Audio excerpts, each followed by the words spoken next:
Alhamdulillahi Rabbil Alamin.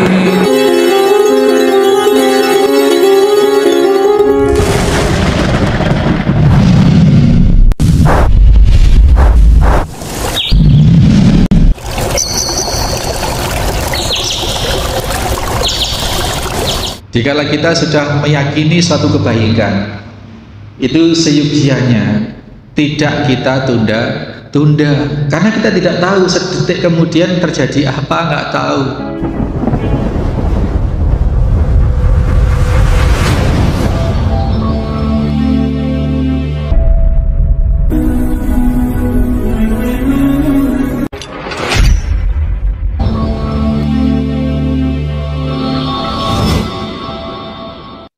Bismillahirrahmanirrahim. Assalamualaikum warahmatullahi wabarakatuh.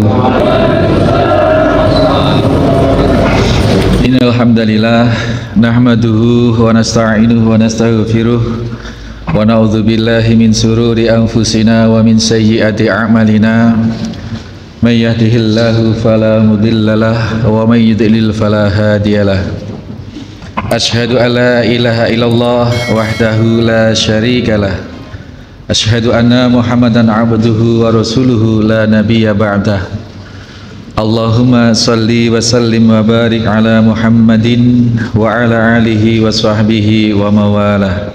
Hadirin hadirat, muslimin, muslimat, bapak-bapak, ibu-ibu, saudara-saudara, adik-adik sekalian, jamaah Masjid At-Taqwa Wringin Anom Panarukan Situbondo rahimani wa rahimakumullah. Perang Tabuk itu perang melawan, kalau sekarang itu Amerikanya sekarang, superpower dunia waktu itu Romawi dengan rajanya Heraklius. Ini ditakuti oleh dunia. Kemudian dan hanya di perang Tabuk inilah Rasul menceritakan, Rasul menyampaikan rencana itu bahwa kita akan perang di Tabuk melawan pasukan Romawi yang dipimpin oleh Heraklius yang saat itu adalah superpower dunia. Padahal kata Ka'ab bin Malik, Rasul itu selama ini tidak pernah, kalau mau perang itu ya besok kita berangkat jihad fisabilillah. Tidak pernah perang di mana dengan siapa itu tidak disampaikan oleh Nabi. Nah, khusus di perang Tabuk ini, karena yang dihadapi ini adalah barangkali sebabnya adalah diantaranya adalah yang akan dihadapi ini superpower, sehingga agar kaum muslimin mempersiapkan sebaik-baiknya persiapannya. Maka Ka'ab bin Malik mempersiapkan 2 unit kendaraannya itu, 2 unit perbekalannya siap sudah. Nah, tapi karena mengulur-ngulur tadi, besok begitu, paling nanti nyampe sana gitu. Sehingga pada akhirnya Ka'ab baru nyadar bahwasanya ketika hendak berangkat dia, waduh, sudah terlalu jauh, sudah tidak tertututi, sudah berusaha mau jalan, sudah tidak tertutup, balik. Dia menyesal sekali karena ya niatnya yang lemah waktu itu. Dan di saat itu memang di Madinah sedang menjelang panen raya, kurma sudah rutop sudah tamer, kurma itu sudah menjelang rutop, menjelang matang. Jadi di sana banyak orang-orang munafik yang justru berat dengan keadaan di kampung, sehingga ada sekitar 80 orang selain Ka'ab bin Malik dan 2 orang temannya yang tertinggal ini, yang lain-lain memang sengaja tidak ikut, yang sekitar orang-orang munafik itu ada aja alasannya. Tapi Ka'ab ini sesungguhnya niat ikut, tapi ya itu tadi ya, digoda oleh setan. Ini hikmahnya, Pak. Dikala kita sudah meyakini suatu kebaikan, itu seyukianya tidak kita tunda, karena kita tidak tahu sedetik kemudian terjadi apa, nggak tahu. Ini yang sering terjadi pada diri kita. Teklu akhirnya entek beneran gitu. Ini satu kisah yang dialami oleh Ka'ab bin Malik. Singkat cerita, ketika sudah sampai di Tabuk, ini tidak tertulis Pak. 10.000 ini tidak ada buku yang bisa menulis ini, tidak muat. Sehingga kalau terselip 1-2 orang, Rasul tidak mungkin tahu begitu. Perkiraan orang-orang yang para orang-orang munafik. Tapi Ka'ab yakin Rasul pasti tahu bahwa dia tidak menyertai di dalam perjalanan. Di perjalanan Ka'ab tidak kelihatan. Hari pertama, hari kedua tidak kelihatan. Sampai di Tabuk barulah ketika Rasul bermajelis, duduk-duduk dengan para sahabat yang lain, Rasul menyatakan, "Ma fa'ala Ka'ab bin Malik?" Apa wahai sahabat yang dilakukan oleh Ka'ab bin Malik? Kok tidak ikut? Gitu ya. Kemudian ada seorang sahabat, faqala rajulun min Bani Salimah. Ada sahabat yang menimpali, "Ya Rasulullah, habasahu burdatu wal nadharu fi idfaih." Ya Rasulullah, dia lagi terhalang oleh brudahnya dan dia lagi asik memandangi kedua pinggangnya. Ini kata-kata isyarat. Burdah itu semacam selendang begitu, dan pinggang itu dinisbatkan ke wanita sebenarnya. Jadi sebenarnya sahabat dari Bani Salimah ini ingin menyatakan, artinya adalah, maknanya adalah Ka'ab lagi asik dengan wanitanya di rumah, dia berat dengan wanita yang hendak ditinggalkan sehingga dia tidak ikut perang Tabuk. Ini ya. Kemudian salah seorang sahabat, faqala lahu Mu'ad bin Jabal, mendengar kalimat yang skeptis, yang miring terhadap Ka'ab bin Malik di hadapan Rasulullah oleh seseorang laki-laki dari Bani Salimah. Mu'ad bin Jabal seraya mengucapkan, "Bi'sama kulta," buruk sekali ucapanmu, di hadapan Rasulullah. Ini pengkerangan gitu. "Bi'sama kulta, wallahi ya Rasulullah, demi Allah wahai Rasul, ma'alimna alaihi illa khairan, tidaklah aku dapati pada Ka'ab bin Malik kecuali kebaikan." Ini sunnah bagi kita, hadirin hadirat rahimani wa rahimakumullah. Ketika teman kita dicemooh, ya, kita untuk menetralisir keadaan. Ketika kita diajak berghibah, ngomongin kejelekannya teman, kita disunnahkan untuk tidak mengikuti ghibah itu, tetapi meluruskan kata-kata itu. Bahkan ibarat ghibah itu mengatakan keburukannya, maka kita harus mengimbangi atau mengcounter dengan mengucapkan kebaikannya. Itu tidak larut di dalam, "Oh iya memang dia ini begitu." Tidak seperti itu.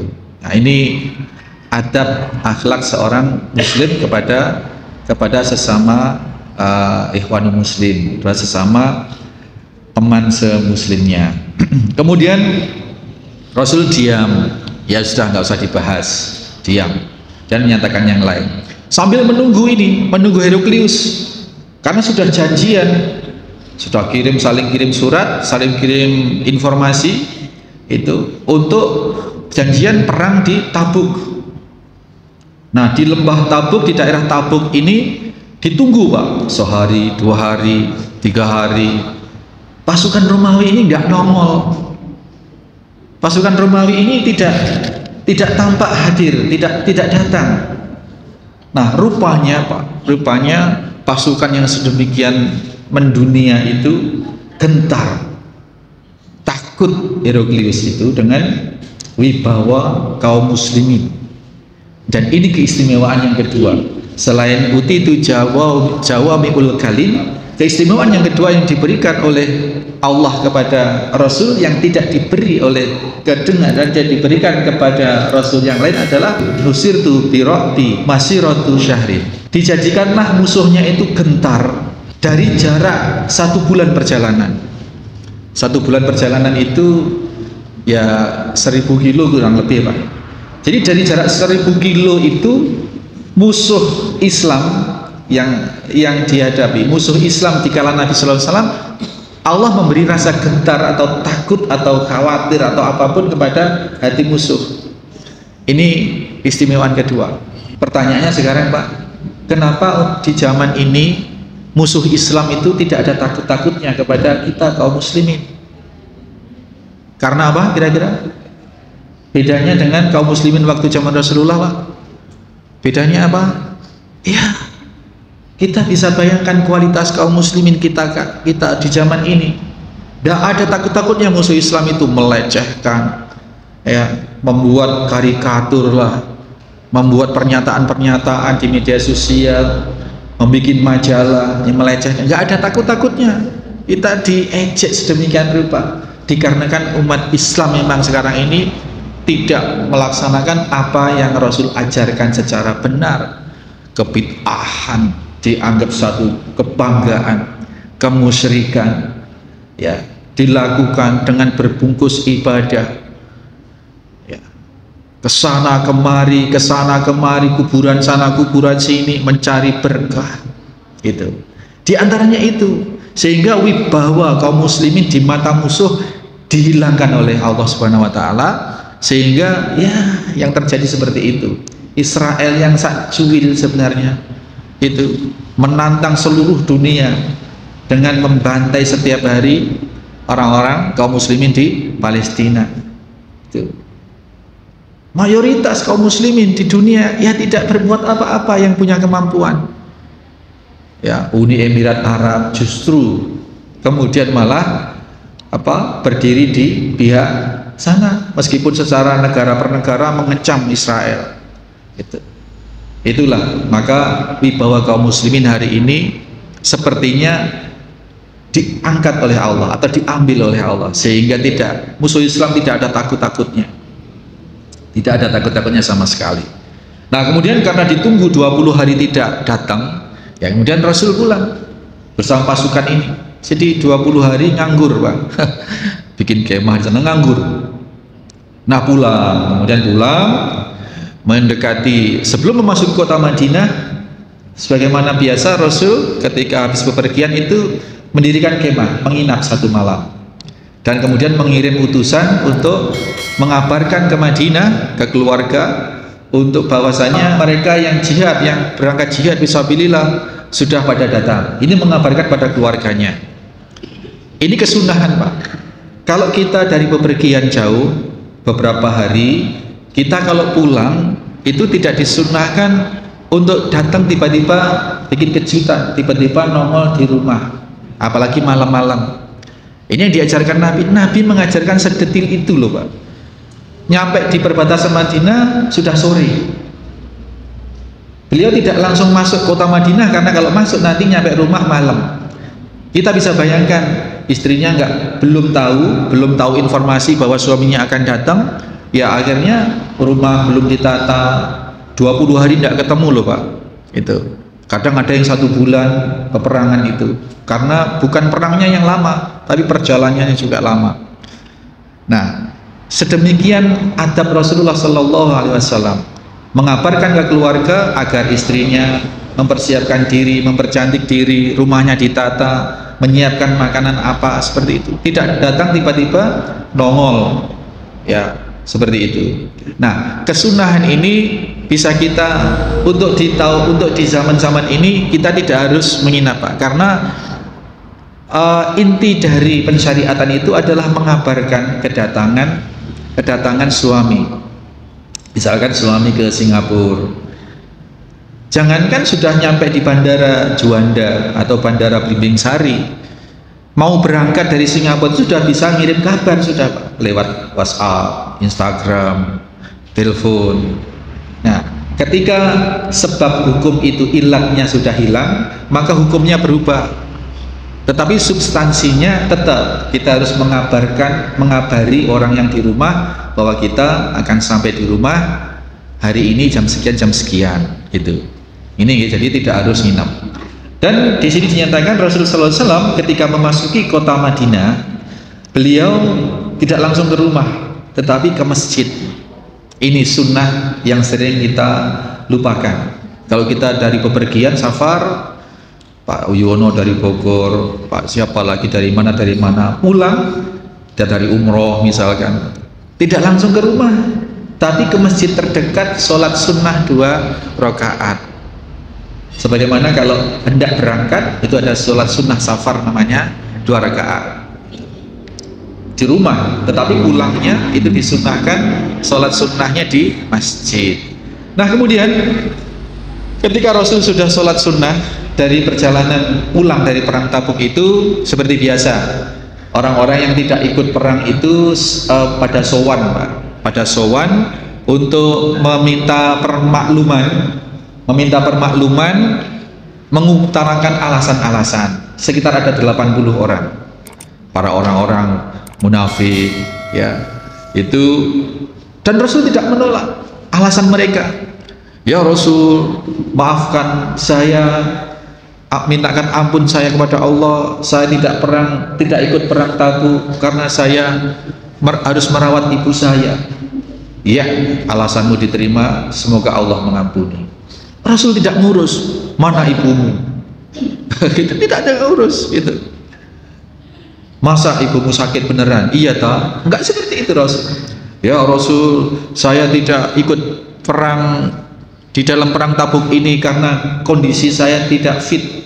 Saya sedang tidak enak badan. Iya, alasanmu diterima. Mudah-mudahan Allah mengampunimu. Seperti itu semua. Nah, giliran sekarang Ka'ab bin Malik dan 2 orang temannya yang namanya Hilal bin Umayyah dan Murarah bin Rabi'ah. Ini 3 orang, tapi fokus ceritanya daripada Ka'ab bin Malik. Ketika Ka'ab menghadap Rasulullah dengan penuh ketidakenakan, bahkan sebelum menghadap Rasulullah, Ka'ab ini 20 hari di Madinah ini hanya mondar-mandir, Pak. Di sana yang dijumpai hanyalah orang-orang sepuh, wanita-wanita yang tidak ikut perang, orang-orang munafik, anak-anak, begitu.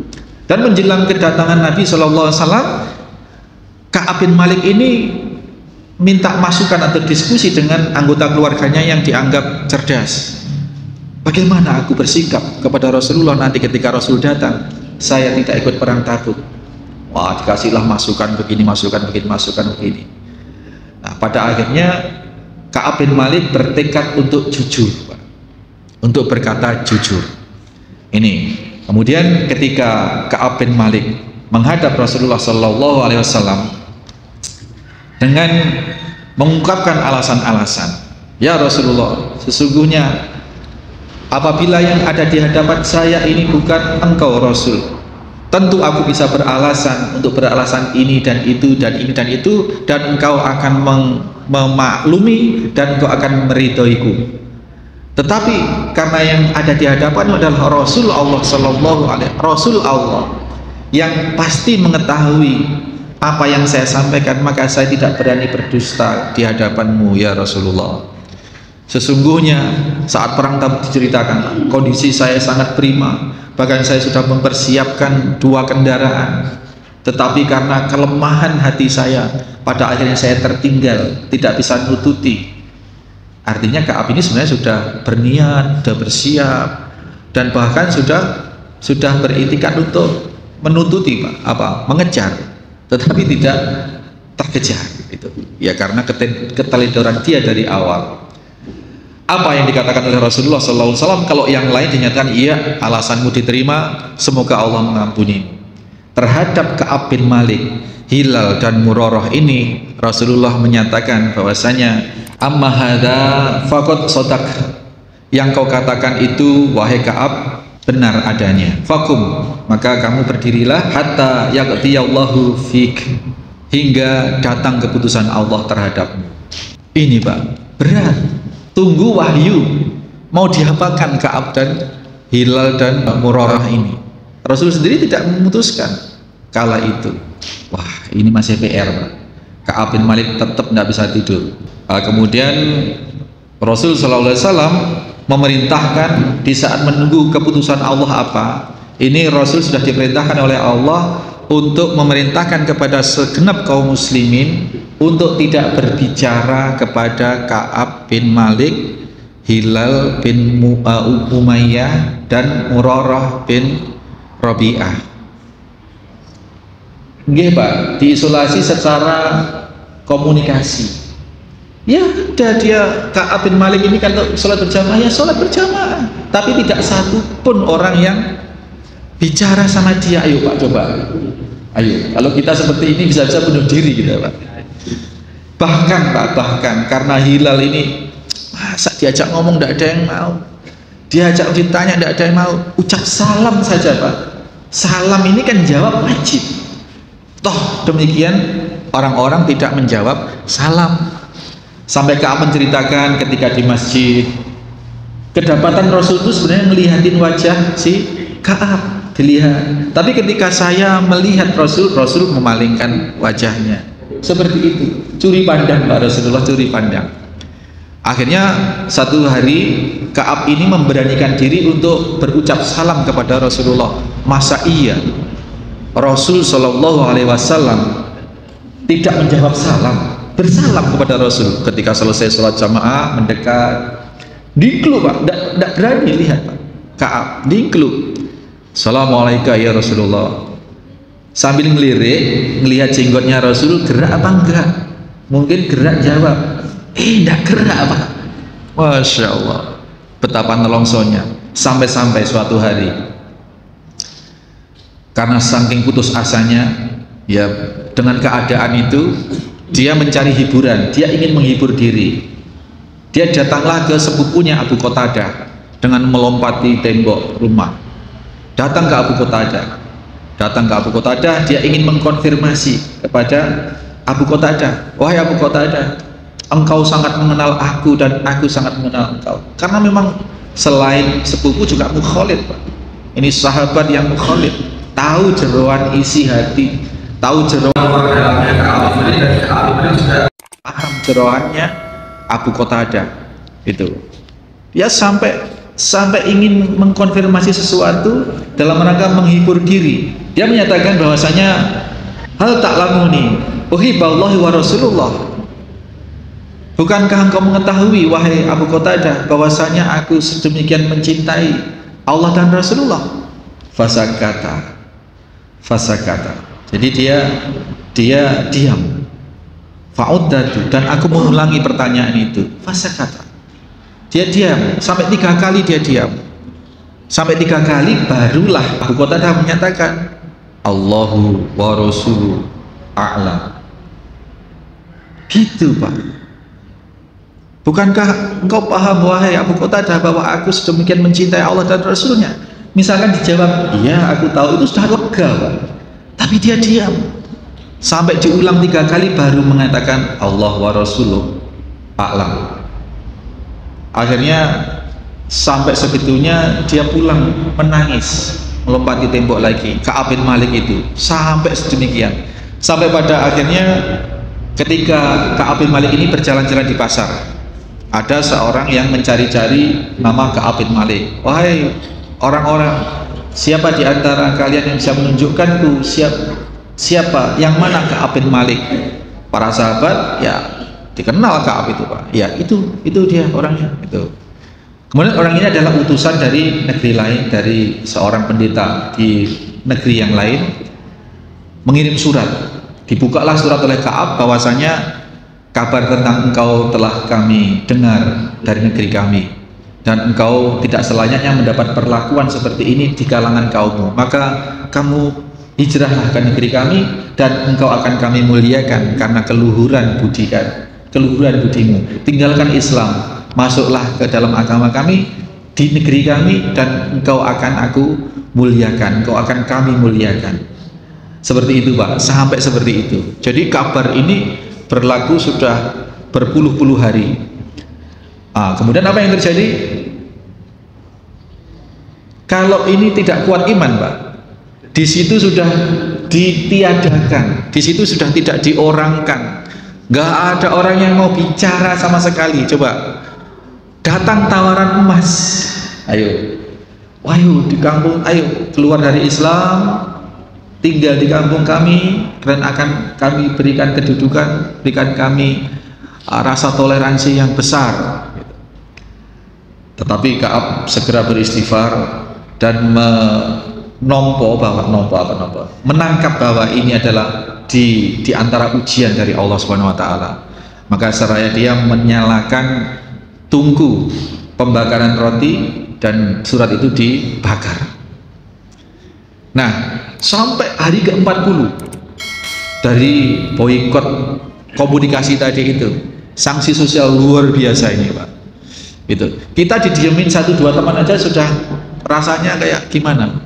Nah, ini orang se-Indonesia nggak mau nyapa ini, coba. Nah, sampai di hari ke-40 sampai di hari ke-40 di mana juga belum ada wahyu yang turun untuk diberi sanksi apa, padahal itu sudah sanksi berat. Ini masih menunggu sanksi ini. Nah, di hari ke-40 datang utusan Nabi Shallallahu Alaihi Wasallam kepada Ka'ab bin Malik, ya'muruka an ta'tazila imra'atak, engkau dilarang mendekati istrimu, wahai Ka'ab bin Malik. Fakultu, aku balik bertanya kepada utusan Nabi Sallallahu Alaihi Wasallam, utallikuha, apakah aku harus menceraikannya? Amada af'al, atau apa yang harus aku lakukan? Tuh, lah tidak. Bal itazilha fala aqrabannaha. Tidak disuruh menceraikan, tapi cukup kau jauhi dan tidak engkau dekati. Ya, ini maknanya dekati apa ini kan halus sekali, Pak. Tidak boleh campur, tidak boleh. Maka kemudian Ka'ab dengan senang hati menerima itu, minimal sudah ada komunikasi dari Rasulullah melalui utusannya ini, dan mengatakan pada istrinya, kamu pulang sekarang ke keluargamu, kamu pulang, karena ini perintah Rasulullah SAW sampai ada keputusan sanksi apa, keputusan dari Rasul, dari Allah, dari Rasulullah tentang pelanggaran yang saya lakukan. Pulang, Pak, kecuali Hilal dan Murarah ini karena sudah sepuh, maka istrinya minta penangguhan ke Rasulullah. Ya Rasulullah, sungguhnya Hilal ini orang yang sudah sepuh, sebatang kara, tidak punya keluarga. Apakah engkau izinkan kalau aku melayaninya, membantu ngasih makan dan lain sebagainya? Dan Hilal ini orang yang sudah tidak punya birahi, begitu. Ya boleh kau layani suamimu, gitu. Hilal dan Murarah ini tetap didampingi oleh istrinya. Nah, Ka'ab itu oleh keluarganya yang lain, kamu mintalah penangguhan kepada Rasulullah juga seperti itu, suruh istrimu ke sana. Wah, Ka'ab tidak mau, Pak. Enggak lah, kalau Hilal dan Murarah kan memang sudah sepuh-sepuh, wajar minta penangguhan untuk dilayani. Lah saya masih muda, apa kata Rasulullah nanti? Tahu diri, Pak. Ya sudah dijalani itu.